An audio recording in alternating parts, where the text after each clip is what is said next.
చేయాల్సిందిగా కోరుతున్నాను అధ్యక్ష. ధన్యవాదాలు. గంటా శ్రీనివాసరావు. అధ్యక్ష ధన్యవాదాలు. విశాఖ నగరం అధ్యక్ష ఒక సిటీ ఆఫ్ డెస్టినీగా, ఫైనాన్షియల్ క్యాపిటల్గా, ఏషియాలోనే అత్యంత వేగంగా డెవలప్ అవుతున్న నగరం అధ్యక్ష. అయితే దానికి ప్రధానంగా ట్రాఫిక్ సమస్య అధ్యక్ష. ఏదైతే కొత్తగా అంతర్జాతీయ విమానాశ్రయం భోగాపురంలో రేపు జూన్ 26న స్టార్ట్ కాబోతా ఉంది. వన్స్ అక్కడ ఎయిర్పోర్ట్ స్టార్ట్ అయిన తర్వాత నగరానికి పబ్లిక్ సంబంధించిన ట్రాఫిక్ అయితే ఒక సీరియస్ ఇష్యూ కాబోతుంది అధ్యక్ష. దానికి ప్రధానంగా ఒకటి మెట్రో, 2 కోస్టల్ కారిడారు, 3వది ఫ్లైఓవర్స్.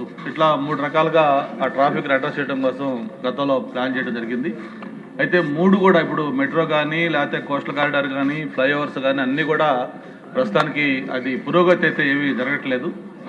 ఒక 30 ఇయర్స్ బ్యాక్ నగరంలో రోడ్లన్నీ కూడా వైండింగ్ చేశారు తప్ప 30 ఇయర్స్ నుంచి ఇప్పుడు దాకా ఏమాత్రం వైండింగ్ జరగలేదు.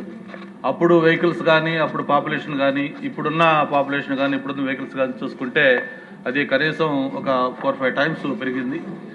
అంతేకాకుండా రీసెంట్గా వస్తున్న ఐటీ కంపెనీలు కానీ, లేకపోతే టూరిజం ప్రాజెక్టులు కానీ ఇవన్నీ కూడా మ్యాక్సిమం వైజాగ్కి వస్తామని, ప్రత్యేకించి గూగుల్ వచ్చిన తర్వాత రాబోయే 4-5 సంవత్సరాల్లో కనీసం 1,00,000 మంది ఎంప్లాయీస్ వస్తారంటూ కూడా ప్రిడిక్షన్ వస్తూ ఉంది. మరి 1,00,000 మంది ఎంప్లాయీస్ వచ్చారంటే వాళ్ళందరూ కూడా 2 వీలర్స్ కానీ, 4 వీలర్స్ కానీ ఏ వెహికల్స్ తీసుకున్నా కూడా మరీ పరిస్థితి కూడా దారుణంగా తయారవుతుంది. కాబట్టి దీని మీద గౌరవ ముఖ్యమంత్రి గారు స్వయంగా ఎట్లాగైతే సిఆర్డీఏ మీద ఎవ్రీ వీక్ రివ్యూ చేస్తూ ఉన్నారో, వైజాగ్ ట్రాఫిక్ సంబంధించి కూడా గౌరవ ముఖ్యమంత్రి గారు స్వయంగా అటు ఎంఏయుడి కానీ, ఆర్ఎండ్బి కానీ, నేషనల్ హైవేస్ కానీ అన్ని కన్సర్న్ డిపార్ట్మెంట్స్ తోటి ఒక సీరియస్గా రివ్యూ చేసి తప్ప ఈ ఇష్యూ చాలా జటిలంగా తయారవుతుందని చెప్పని మీ ద్వారా తెలియజేస్తాను అధ్యక్ష. కాళా శ్రీనివాస్. ధన్యవాదాలు అధ్యక్ష.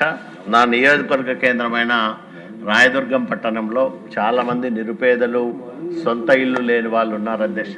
వాళ్ళ కోసమని గతంలో తెలుగుదేశం ప్రభుత్వ హయాంలో 1008 మందికి టిట్కో ద్వారా బహుళ అంతస్తుల ఇళ్ల నిర్మాణాన్ని చేపట్టాం అధ్యక్ష.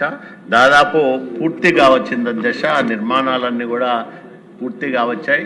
64,81,00,000 రూపాయలు ఖర్చు కాగల ఆ ప్రాజెక్టులో ఇప్పటికే 40 కోట్ల రూపాయల పనులు జరిగాయి అధ్యక్ష.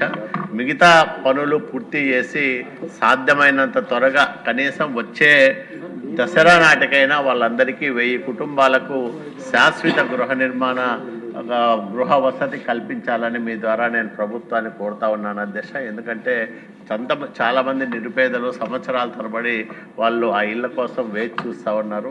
కాబట్టి ఇది ఒక బృహత్తరమైన కార్యక్రమం.